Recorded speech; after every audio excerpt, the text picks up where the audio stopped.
Chandrababu teleconference నిర్వహించారు. దీనికి సంబంధించి మరింత సమాచారాన్ని మా ప్రతినిధి సత్యని అడిగి తెలుసుకుందాం. సత్య, రాజేశ్వరి, ఈ ఉదయం చంద్రబాబు పార్టీ కార్యకర్తలు, టీడీపీ నేతలు, బూత్ కన్వీనర్లు, సేవామిత్రులతో టెలికాన్ఫరెన్స్ నిర్వహించారు. ఎలక్షన్ మిషన్ 2019లో భాగంగా నిర్వహించిన టెలికాన్ఫరెన్స్ లో ఆయన పలు కీలక అంశాలను ప్రస్తావించడం జరిగింది. మొత్తం మీద 3.91 కోట్ల మంది ఓటర్లు రాష్ట్రంలో ఉంటే వీళ్ళలో సగం మంది మహిళలే ఉన్నారు. కాబట్టి మహిళల ఓట్లన్నీ కూడా టీడీపీకి పడే విధంగా అన్ని చర్యలు తీసుకోవాలని చెప్పి ఆయన చెప్పిన పరిస్థితి అయితే ఉంది. దీంతో పాటు 55 లక్షల మంది రైతులకు ఏదైతే తమ సాయం అందిస్తున్నామో ఆ సాయాన్ని కూడా వాళ్ళు గుర్తుపెట్టుకుంటారనే విధంగా కూడా చెప్పడం జరిగింది.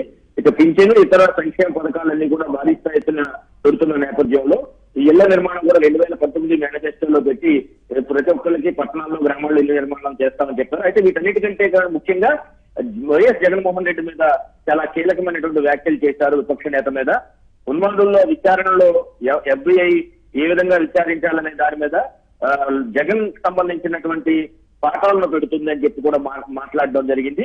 జగన్ లాంటి టిపికల్ నేరస్తులు విచారణ కోసం అని చెప్పి FBI ప్రత్యేక చాప్టర్ ను కూడా తయారు చేసుకుంది అని కూడా చెప్పడం జరిగింది. రుణమాఫీలో రుణమాఫీ సాధ్యం కాదన్న జగన్ తర్వాత ఇప్పుడు రుణమాఫీ చేస్తానని ఎలా చెబుతారని కూడా ఆయన ప్రశ్నించారు. దోపిడీ నేరాలపై జగన్మోహన్ రెడ్డి ఆలోచనలన్నీ సంపద సృష్టి, వ్యవస్థల నిర్మాణం, సంక్షేమం వైపు కాకుండా వ్యతిరేక వైపులో పనిచేస్తాయని కూడా ఆయన చెప్పిన పరిస్థితి అయితే ఉంది. ఆయన దొంగ లెక్కలు రాయడంలో సిద్ధమస్తుడు, తప్పుడు వ్యాపారాలు చేయడంలో సిద్ధమస్తుడు, లాలుచి రాజకీయాలు చేస్తాడని కూడా ఆయన వ్యాఖ్యానించడం జరిగింది. ప్రతి అబద్ధాలు ఎవరైనా చెబితే అబద్ధాలతో బుకాయిస్తాడని కూడా మాట్లాడడం జరిగింది. ఇదే సమయంలో పంట పొలాల్లోకి జగన్ కనుక అధికారంలోకి వస్తే పంట పొలాల్లోకి నీళ్లు రావు, పెన్షన్లు ఆగిపోతాయి, పండ్ల తోటలు ఎండిపోతాయని కూడా ఈ టెలికాన్ఫరెన్స్ లో చెప్పడం జరిగింది.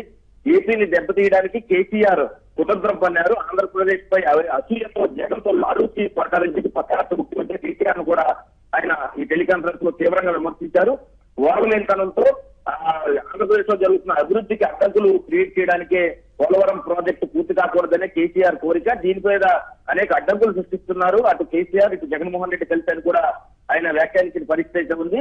ఏపీలో డమ్మీ ప్రభుత్వం అధికారంలోకి రావడం ఆయనకి కావాలి. అదే వస్తే కనుక ఏపీపై పెత్తనం చెల్లించాలని చెప్పేసి ఆయన భావిస్తున్న పరిస్థితి అయితే ఉందని చెప్పిన పరిస్థితి ఉంది. మరోవైపు పవన్ కళ్యాణ్ పైన కూడా చాలా కీలకమైన కామెంట్స్ చేశారు. పవన్ కళ్యాణ్ అందరినీ ఒకే ఘాట్లు కడుతున్నాడు. అటు వైసీపీని, టీడీపీని కూడా ఒకే ఘాట్ని కట్టి విమర్శిస్తున్నాడు. ఇది కరెక్ట్ కాదు అని చెప్పేసి చెప్తున్న పరిస్థితి. ఇదే సమయంలో అటు కేసీఆర్, మోడీలను జగన్ ఒక్క మాట కూడా అనడం లేదనే విషయాన్ని కూడా ఆయన గుర్తు చేసిన పరిస్థితి అయితే ఉంది. జగన్ కేసీఆర్ డమ్మీగా ఏపీలో పనిచేయడానికి కేసీఆర్ అనేక ప్రయత్నాలు చేస్తున్నారు.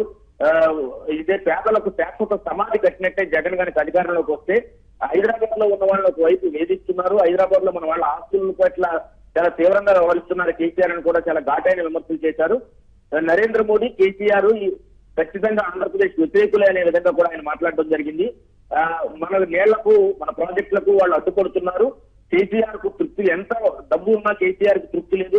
తమ రాష్ట్రం ఎంత అభివృద్ధి, అంత డబ్బుతో ఉన్నా సరే కేసీఆర్ తృప్తి లేదనే విధంగా కూడా చెప్పడం జరిగింది. 5 కోట్ల ప్రజల హక్కుల కోసం తాను ధర్మ పోరాటం చేస్తున్నానని కూడా చెప్పడం జరిగింది. జగన్ రెడ్డి ఏపీకి తెలుగు పట్టు, తుఫాన్లు, కరువు కాదు, రాష్ట్రానికి ఉన్న సమస్యలు జగనే పెద్ద సమస్య అని కూడా ఆయన వ్యాఖ్యానించారు. దాడులు, దౌర్జన్యాలు వైఎస్ఆర్ కాంగ్రెస్ పార్టీ మేనిఫెస్టోలో పెడతారు. భూ కబ్జాలు, దోపిడీలే వైకాపా మేనిఫెస్టో అజెండా అని కూడా వాళ్ళ మేనిఫెస్టో రిలీజ్ చేయక ముందే దానిపైన ముఖ్యమంత్రి వ్యాఖ్యానించిన పరిస్థితి ఉంది. వ్యంగ్యంగా వ్యాఖ్యానించిన పరిస్థితి ఉంది. జైల్లోకి వెళ్తే పారిశ్రామికవేత్తలు ఏపీకి వస్తారా, కేసుల్లో ఇరికిస్తే అధికారులు ఏపీలో పనిచేస్తారా అని కూడా ఆయన వ్యాఖ్యానించిన పరిస్థితి ఉంది. మొత్తం మీద సక్సెస్ చేయడానికి 25 ఎంపీ సీట్లు, 150 అసెంబ్లీ సీట్లు సాధించడానికి ప్రతి కార్యకర్త కృషి చేయాలి. ఇదే సమయంలో అటు జగన్, అదేవిధంగా కేసీఆర్, మోడీల నెక్సస్ ఏదైతే ఉందో, ముగ్గురు యొక్క త్రయం ఏదైతే ఉందో దాని గురించి ప్రజలకు పూర్తి స్థాయిలో తెలియజేయాల్సిన అవసరం ఉందని చెప్పడం జరిగింది. తిరిగి తెలుగుదేశం పార్టీ అధికారం వస్తేనే రాష్ట్రంలో ఉద్యోగాలు కానీ రాష్ట్ర అభివృద్ధి కానీ కొత్తగా ఫలిస్తుందని కూడా ఆయన సునిశ్చితంగా చెప్పిన పరిస్థితి ఉంది. విపక్షాలపై ఈ రోజు ఎన్నడూ విధంగా చాలా ఘాటుగా స్పందించిన పరిస్థితి ఉంది. Rajeshwari. Okay, thank you Satya.